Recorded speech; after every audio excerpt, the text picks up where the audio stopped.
Hello students, in today's session हम लोग actually magnetism के रिलेटेड कुछ टर्म्स की बात करेंगे and particularly we will talk about magnetisation and magnetic field intensity. The very first term, magnetising field. What is magnetising field? देखो, अगर आपको एक मटेरियल दिया हुआ है, से ये कोई मैग्नेटिक मटेरियल है, ठीक है, विच कैन बी मैग्नेटाइज। अगर हम उसे किसी मैग्नेटिक फील्ड के प्रेजेंस में रखते हैं इन वैक्यूम, ठीक है, not in medium but in vacuum, if we are keeping it, और ये मटेरियल मैग्नेटाइज हो जाता है, तो हम कहेंगे कि given field is magnetising field. तो मैग्नेटाइजिंग फील्ड यानी ऐसी मैग्नेटिक फील्ड जो किसी दूसरे मैग्नेटिक सब्सटेंस को मैग्नेट में बदल सकती है। फॉर एग्जाम्पल, अगर एक सोलेनॉइड की बात करते हैं, ठीक है, there are N number of turns in this solenoid suppose, तो इसकी अपनी एक मैग्नेटिक फील्ड क्रिएट होगी। अब अगर मैं यहाँ पे आयरन का पीस इसके अंदर रखता हूं, तो बिकॉज ऑफ कंटिन्यूअस फील्ड ये जो मैंने आयरन रखा था, थोड़ी देर में ये मैग्नेटाइज हो जाएगा, यानी ये एक मैग्नेट में कन्वर्ट हो जाएगा। तो ये कन्वर्ट कैसे हुआ? Because of the magnetic field which was present around the solenoid। तो इस फील्ड को, जिसने गिवन आयन को मैग्नेट में कन्वर्ट कर दिया, उस फील्ड को मैग्नेटाइजिंग फील्ड कहेंगे, ठीक है। सो बाय डेफिनेशन हम लिख सकते हैं the field that induces magnetism in given material में जो मैग्नेटिज्म इंड्यूस कर सके, दैट इज मैग्नेटाइजिंग फील्ड। अगर मैं इस पर्टिकुलर सोलेनॉइड की बात करूं, तो हमारी जो मैग्नेटाइजिंग फील्ड है उसकी वैल्यू आएगी mu naught N I, right, where N is the number density, I is the current passing through the solenoid, ठीक है, and mu naught is the magnetic permeability in vacuum. Let us see the second term, magnetic induction. अच्छा, magnetic induction समझने के लिए एक example लेते हैं, एक मैग्नेटिक मटेरियल का, से आयरन पीस का। सपोज एक आयरन बार इस तरह से आपको दिया हुआ है, ठीक है। तो नॉर्मल केस में आयरन एटॉमिक लेवल पे of course the atom possesses the magnetic moment, है ना, but the domains of each atom are randomly arranged, ठीक है। हर एक का डोमेन जो होता है वो एकदम रैंडमाइज डायरेक्शन में होता है, तो रिजल्टेंट मैग्नेटिक फील्ड जीरो होता है। नाउ सपोज आप लोग एक्सटर्नली यहां से कुछ करंट पास कर रहे हैं, ठीक है, से फ्री करंट जिसको हम बोल सकते हैं, जो हम बाहर से वायर में से पास कर रहे हैं, जो हमने आयरन के अराउंड में सोलेनॉइड की तरह लूप बनाया हुआ है। बिकॉज ऑफ दिस करंट, ये जो एक्सटर्नली फ्री करंट आपने पास किया है, उसकी वजह से सारे डोमेन्स एक डायरेक्शन में अलाइन होना शुरू होंगे, ठीक है। Now when they get aligned in one direction, so what happens, ये आयरन पीस भी एक मैग्नेट में कन्वर्ट हो जाएगा। अब इवन आप अगर एक्सटर्नल जो करंट आपने सप्लाई किया था उसको बंद कर दो, ठीक है, जो कॉइल में करंट को अप्लाई किया था, सपोज करो वो बंद भी कर दिया, जीरो हो गया, तो भी ये सारे डोमेन्स अगर मैग्नेटिक मटेरियल है तो सेम डायरेक्शन में अलाइन रहेंगे, ठीक है, and they it will produce a net magnetic field. क्योंकि सारे एटम्स जो है उनका मोमेंट सेम डायरेक्शन में है, एज अ रिजल्ट अब ये आयन का बार एक अंदर एक बाउंड करंट प्रोड्यूस करेगा on the surface of this material, क्योंकि इलेक्ट्रॉन की मूवमेंट सारे एटम्स की अगर सेम डायरेक्शन में अलाइन होगी, तो रिजल्ट ये बनेगा कि एक बाउंड करंट इस मटेरियल के ऊपर भी प्रोड्यूस होगा।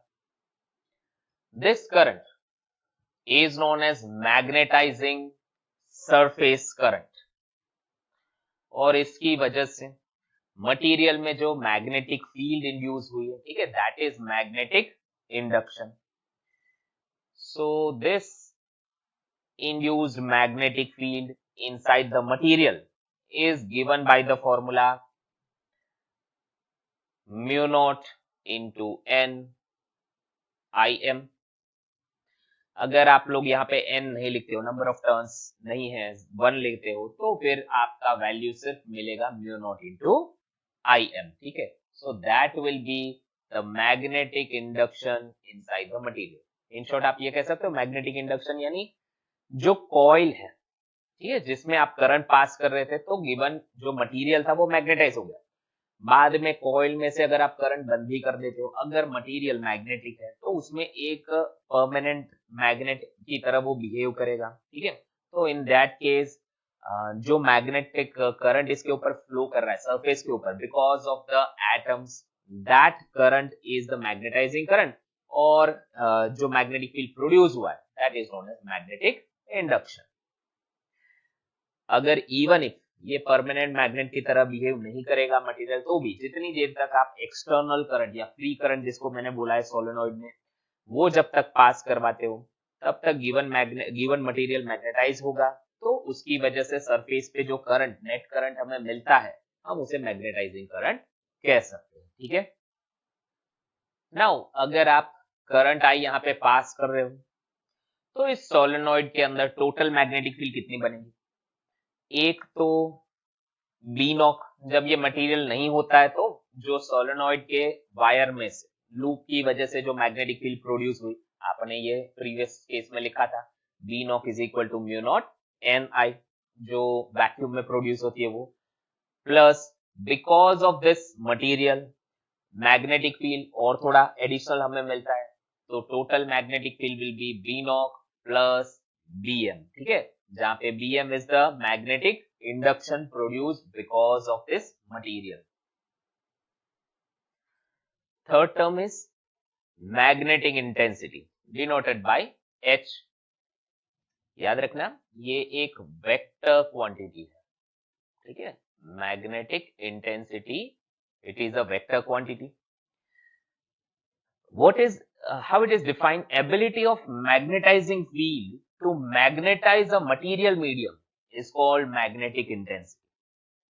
अगर आपको एक मटेरियल दिया जाए, जैसे आयन या कुछ भी मटेरियल हो सकता है, मटेरियल कोई भी मीडियम हो सकता है, उस मीडियम में से आप जो भी मैग्नेटिक फील्ड पास करते हो, उसकी वजह, because of that magnetic field, कितना सब्सटेंस मैग्नेटाइज हो सकता है, that ability is known as magnetic intensity.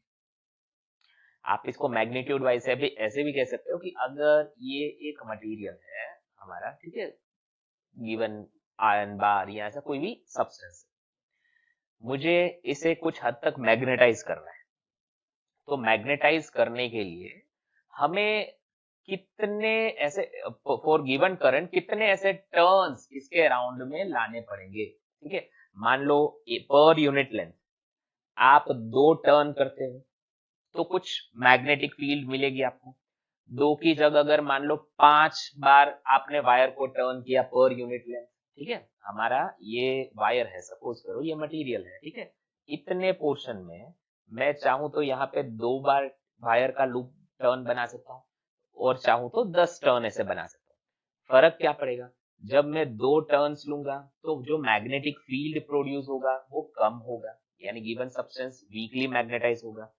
अगर इतने ही डिस्टेंस में मैं 10 टर्न यहाँ पे प्रोड्यूस करूंगा, तो एज अ रिजल्ट जो मैग्नेटिक फील्ड यहाँ पे प्रोड्यूस होगा वो और भी ज्यादा होगा, जो मैग्नेटिक इंटेंसिटी है वो भी बढ़ जाएगी. ठीक है, सो मैग्नेटिक इंटेंसिटी यानी हम ये भी डिफाइन कर सकते हैं कि the number you can say ampere loop per unit length कितने करंट लूप आपको चाहिए to produce the given magnetic field. So that is magnetic field intensity.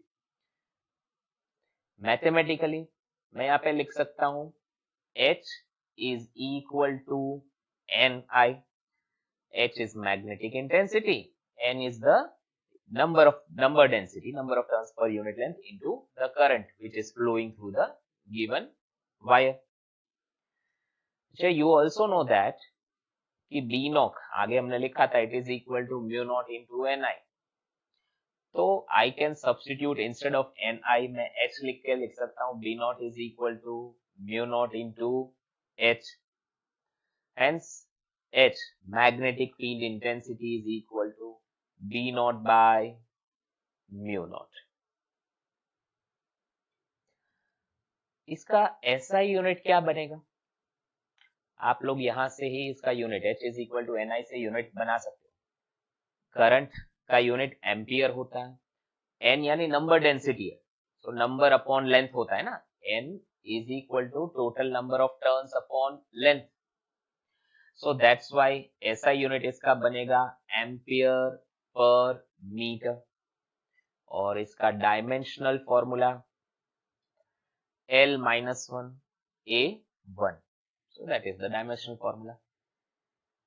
Next fourth term है magnetisation.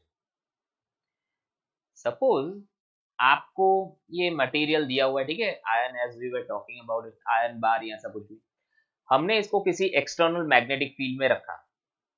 Because of this external field ये material भी अब permanently magnetise हो जाएगा, ठीक है, domains will be arranged aligned in one line and the material will be magnetised.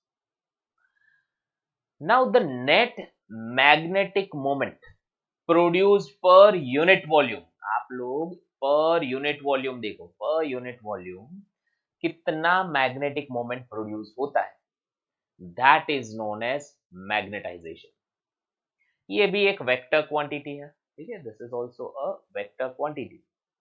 Mathematically magnetisation is written as magnetic moment per unit volume. Now magnetic moment के लिए हम लोगों ने फॉर्मूला क्या लिखी है, m is equal to n into I A. अब क्योंकि मैं इस मटेरियल की बात कर रहा हूं तो इसके ऊपर जो करंट प्रोड्यूस होगा, ठीक है, वो मैग्नेटाइजिंग करंट होगा, आई एम से मैं सिंबलाइज करूंगा, तो यहाँ पे m को आप लोग n into I M A लिख सकते हैं। याद रखना हमने दो करंट की बात की, जो फ्री करंट है, आप लोग जो इसके ऊपर टर्न्स लेते हो ना सोलेनॉइड टाइप वायर के, उसका करंट हम लोग सिंपली आई से रिप्रेजेंट कर सकते हैं या आई एफ से रिप्रेजेंट कर सकते हैं। और सेकेंड थिंग कि जो मटेरियल के अंदर, because domains are aligned in same direction, और एक एक्स्ट्रा करंट जो प्रोड्यूस हुआ जो मटेरियल के सरफेस के ऊपर फ्लो करता है, वो मैग्नेटाइजिंग करंट है, उसको आई एम से सिंबलाइज करोगे, ठीक है, दो करंट वायर में से जो आप एक्सटर्नली फ्लो करवाते हो, और because of that external current material के डोमेन से एक डायरेक्शन में अलाइन होंगे और जो करंट प्रोड्यूस होता है दैट इज मैग्नेटाइजिंग करंट, तो वो आई एम यहां लिखा है।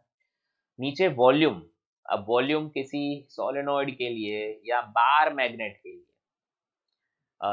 या रेक्टेंगुलर क्यूब के लिए अगर आप फाइंड करते हो तो क्या लिखोगे, एरिया इनटू लेंथ सपोज, ठीक है। अच्छा, what is n by l? Total number of turns per unit length is given as number density small n। तो ऐसे केस में magnetisation can also be defined as n into I M. अच्छा, यहाँ पे area को तो cancel कर सकते, so this will be the value of magnetisation. Now students, जो मटेरियल के अंदर मैग्नेटिक फील्ड प्रोड्यूस हुआ था उसके लिए हमने आगे फॉर्मूला या इंड्यूस्ड मैग्नेटिज्म जो मटेरियल के अंदर हुआ था उसके लिए फॉर्मूला क्या लिखी थी, it is equal to mu naught into N I M.